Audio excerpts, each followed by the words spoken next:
It was the kind of Tuesday night in Harlem that felt heavy, the air thick with the humidity of lingering summer and the electric anticipation of a storm. The date was October 12th, 1954. Inside the humid, leather-scented cavern of the Uptown Gym on 116th Street, the rhythmic thud-thud-thud of a heavy bag was the heartbeat of the neighborhood. The man hammering the canvas was Leon the Lion Williams.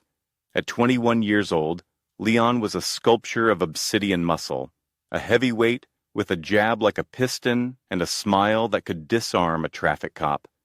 He was the golden boy of 116th Street, the hope of every kid who shined shoes and dreamed of Madison Square Garden. Watching him from the shadows of the entrance, however, was a different kind of predator. Silas Vane was a promoter from downtown, a man whose suits cost more than the gym's entire equipment inventory. Vane was pale, slick, and carried the stench of old money and new greed. He wasn't alone. He had a contract tucked into his breast pocket, a document that promised Leon the world. The lights, the fame, the champagne. The neighborhood was buzzing. They said Leon was going to be the next Joe Louis. They said the white man was finally giving a Harlem boy a fair shot at the title. But sitting in the back of the gym, almost invisible in the dim light, sat Ellsworth Bumpy Johnson. He wasn't watching Leon's fists. He was watching Silas Vane's eyes. Bumpy saw what the others didn't. He saw the hunger of a wolf looking at a lamb. Bumpy knew that in the jungle of New York, the most dangerous weapon wasn't a switchblade or a .38 special. It was a fountain pen. Later that evening, the celebration moved to Wells Restaurant, famous for its chicken and waffles, and for being the unofficial town hall of Harlem's elite. Leon was there, surrounded by hangers-on, drunk on the promise of a future he hadn't yet earned. Vane was buying rounds, flashing a gold lighter, laughing too loud.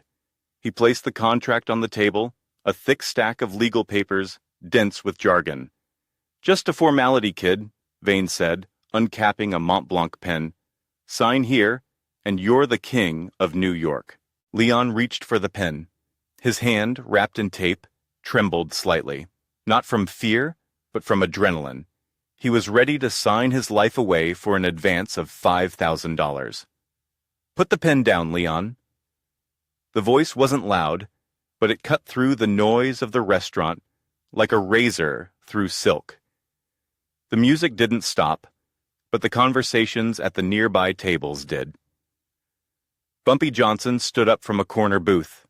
He walked over to the center table with the slow, terrifying grace of a panther. He didn't look at Leon. He looked at Vane.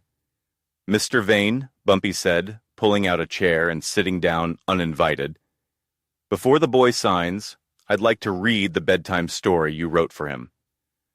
Vane stiffened. He knew who Bumpy was. Everyone knew. But he was a man of the corporate world, and he believed his legal armor protected him from street gangsters. "This is a private business matter, Mr. Johnson," Vane sneered. "Standard management agreement. The kid can read it later." Bumpy didn't blink. He reached out, his movements precise, and slid the contract from under Leon's hand. He put on a pair of reading glasses, a gesture that transformed him from a street boss into a professor. "Standard," Bumpy repeated, scanning the document. "I love that word. It usually means robbery in Latin." For 10 agonizing minutes, Bumpy read in silence. The restaurant was deathly quiet. Leon looked confused, shifting in his seat. Vane tapped his foot, checking his watch, sweating. Finally, Bumpy stopped at page 12, paragraph 4. He looked up, removed his glasses, and smiled. It was a cold smile, devoid of warmth. "Leon," Bumpy said softly, "do you know what cross-collateralization of recoupable expenses means?" Leon shook his head. "No, Bumpy. Mr. Vane said it just means they cover the training costs." Bumpy turned the contract toward Leon. It means, Bumpy explained, his voice calm but hard as iron, that everything you eat, every roll of tape on your hands, the hotel you sleep in, the steak you eat for dinner, and the suit Mr. Vane is wearing right now, you pay for it. But you don't pay with cash. You pay with your future earnings. If you win the purse, they deduct the expenses first. And since Mr. Vane decides what the expenses are, somehow, the expenses will always be exactly $1 more than your prize money. Bumpy looked at Vane. Clause 14b, perpetual option. If Leon owes the management company money, which he always will, because of the expenses, the contract automatically renews for another 5 years. You aren't signing a partnership, Leon. You're signing a slavery papers. You'll be a champion who owes his soul to the company's store. Vane stood up, his face red. This is outrageous. I am making this boy a star. Without me, he's just another bum fighting in a basement. If he doesn't sign tonight, the deal is off. The fight at the Garden is canceled. I'll blackball him from every ring in America. Leon looked terrified. Bumpy, please. It's my shot. Bumpy didn't stand up. He didn't raise his voice. He simply poured himself a glass of water from the pitcher on the table. Sit down, Silas, Bumpy said. The command was absolute. Vane hesitated, then sat. You won't cancel the fight, Bumpy said, taking a sip. Watch me, Vane spat. I control the venue. I control the ticket sales. Actually, Bumpy corrected him, you don't. Not anymore. Bumpy reached into his jacket pocket and pulled out a stack of ticket stubs. You see, Silas, I knew you were coming. I knew you were a shark. So, this morning, I had my associates visit every box office outlet in the city. We bought the first 5 rows. Ringside. 200 seats. Vane laughed nervously. So, you gave me a sellout. Thanks for the money. I didn't buy them for myself, Bumpy continued, his voice dropping an octave, becoming darker. I gave them away. To the dock workers from the local union, to the sanitation workers, to the men who work double shifts and don't take kindly to being cheated. They are very excited to see Leon fight. They consider him family. Bumpy leaned forward, his eyes locking onto Vane's. Now imagine this scenario, Silas. The fight is canceled. Or Leon fights. But he looks tired. Maybe he takes a dive because his manager told him to. And 200 angry, large men in the front row feel disappointed. They want their refund. And they don't want to wait for the mail. They want to discuss the refund with the promoter. Immediately. In the ring. The color drained from Vane's face. He realized the trap. He was locked in a cage with a lion, and Bumpy held the key. Bumpy wasn't threatening to hurt him. He was threatening to unleash the chaotic justice of the crowd. What do you want? Vane whispered.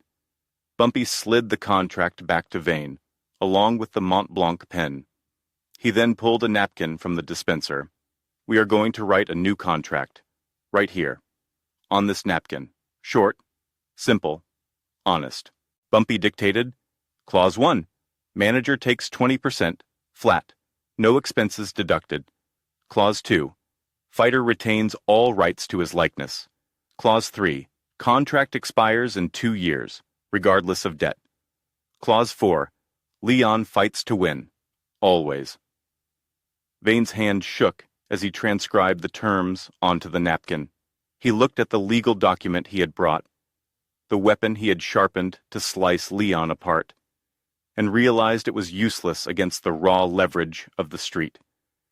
Sign it, Bumpy ordered. Vane signed, then Leon signed.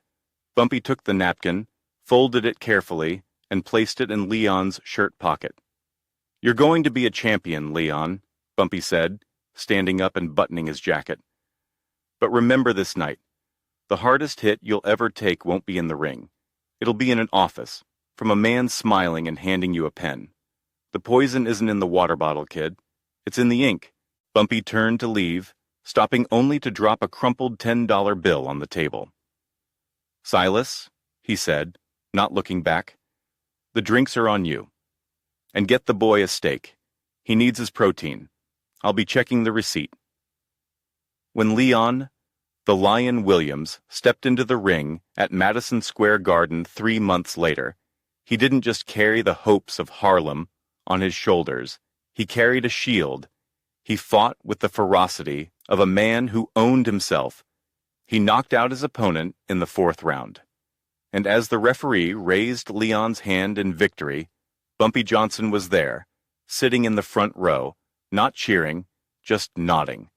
He wasn't watching the knockout punch. He was watching Silas Vane, who stood in the corner, looking defeated despite the win, knowing that the real king of Harlem wasn't the one wearing the gloves, but the one who ensured the gloves weren't poisoned.